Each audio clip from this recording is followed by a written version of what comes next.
So my name is Roufosse. I'm an internist. I see patients with hypereosinophilia in general, and I work in Brussels, Belgium. Okay. And your speciality of interest, what's your real area of interest within hypereosinophilic syndrome? So the disorders I see most is HES, so Hypereosinophilic Syndrome, EGPA, which means eosinophilic granulomatosis with polyangiitis. But of course, because I have this activity with hypereosinophilic disorders in general, I do see patients who have other disorders. I actually see very few patients who have isolated eosinophilic esophagitis. Those people would be seen by our gastroenterologist who's really specialized in that field. But some patients who have HES actually also have eosinophilic esophagitis in that setting. Brilliant. And could you tell us what perhaps some of the key symptoms are that would suspicion around HES? Wow, I mean, it can be so many symptoms. So it's pretty clear that a very, very major symptom for patients from the patient perspective is fatigue. And this is now increasingly being recognized, even in clinical trials. It's quite amazing. Clinical trial that was done several years ago with Nucala for HES showed a significant decline in fatigue in patients who are receiving active treatment. And this is something that's, I mean, it's just not on the records yet that this is a major presenting symptom. That being said, it's so unspecific. So obviously, this is not what's going to lead to a diagnosis of HES. HES can actually, it can affect any organ system practically. The most frequent are skin, the lungs, and the GI tract. So the most frequent presentations are going to be people who have itching, who have rashes, people who have nausea, abdominal pain, vomiting, diarrhea, and people who have breathlessness, coughing, asthma sometimes is a presenting symptom. But besides that, you can get muscle involvement with muscle pain and swelling and stiffness. Nerve problems, peripheral nerves. You have people who have peripheral polyneuropathy, so tingling, pain, weakness, etc. And is there a single way to diagnose this, or is it more complex than that? It is complex. So it's first of all, it's an orphan disease. So that means the diagnostic delay is typically several years. And because it has all these different systems that can be affected, patients will generally come in to one subspecialty, and it will take a while before that specialist realizes that he should actually think about the other organs being affected. Just take one example. The heart is affected in a significant proportion of patients, but sometimes it's totally asymptomatic.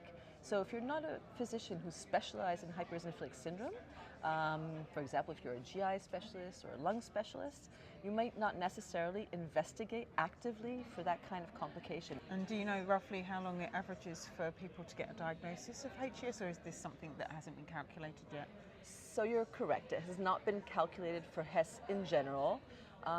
It has been for several subsets of patients, several variants. I think, for example, in fasciitis, I saw a study.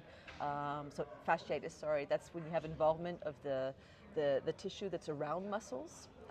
So this is one of the muscular complications of HES. I think it's something like 3 to 4 years. That would be typical. We're actually looking at our cohort right now to have answers to that question. I think it's somewhere in the range of 3 to 5 years. Diagnostic delay is reducing, it's decreasing though, and I think that's thanks to the fact that we now have wonderful treatments for these patients. So the information is progressively getting out there, and when a doctor sees hypereosinophilia, whatever his specialty, he starts thinking, oh, hypereosinophilia, there's a molecule out there, I'll refer my patient to an expert to make a diagnosis and see if the patient is eligible for treatment with this biologic. Because otherwise, these patients are going to be receiving corticosteroids lifelong. Yeah, or just keep going round and round the loop and seeing different specialists. I mean, we know with EOE, our community average 8 years to diagnosis in adults and 3 years in kids. Yeah. Okay. So that's in EOE, let alone with the more complex HES as well on top.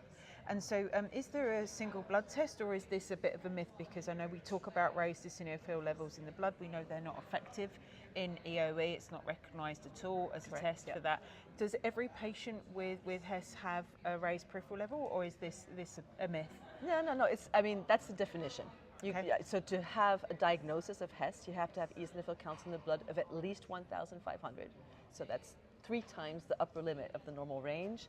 So that's really, frankly, increased eosinophil counts.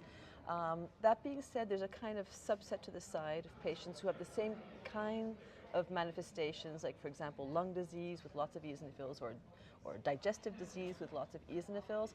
And sometimes their eosinophil counts don't quite reach that threshold, but they're going to be increased all the same. They're going to be around 1,000 or something like that. So for sure, I think, lots of people say, okay, eosinophil counts are imperfect, but I think it's a good way to enter diagnosis because it's so easy to recognize. I mean, loads of physicians ask for complete blood counts. You see the elevated eosinophils.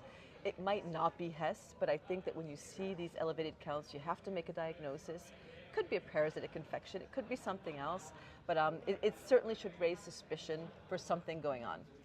And if you get a patient that kind of ticks every other box but isn't ticking the blood level box, is there anything that you should be thinking about that may actually be skewing those results that may change that? So I think you know the answer to the question. It's a very good question.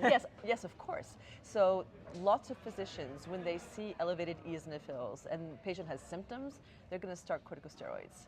And corticosteroids are going to decrease blood eosinophil counts. They're not necessarily going to impact as favorably everything that's going on in the organs, although works pretty well in lots of patients, to tell you the truth. But yeah, for sure, I couldn't give you any numbers, but I think at least 1 out of 2 patients that are referred to me for suspicion of Hess are already receiving treatment with corticosteroids. So when I see them, they don't have eosinophil counts elevated in their blood anymore. Brilliant. Yeah. Well, if anybody has an interest in this subject, we will be holding a webinar in October, so make sure you check out our website, which is eosnetwork.org, and get registered. Thank you. Thank you very much, Amanda. Thank you.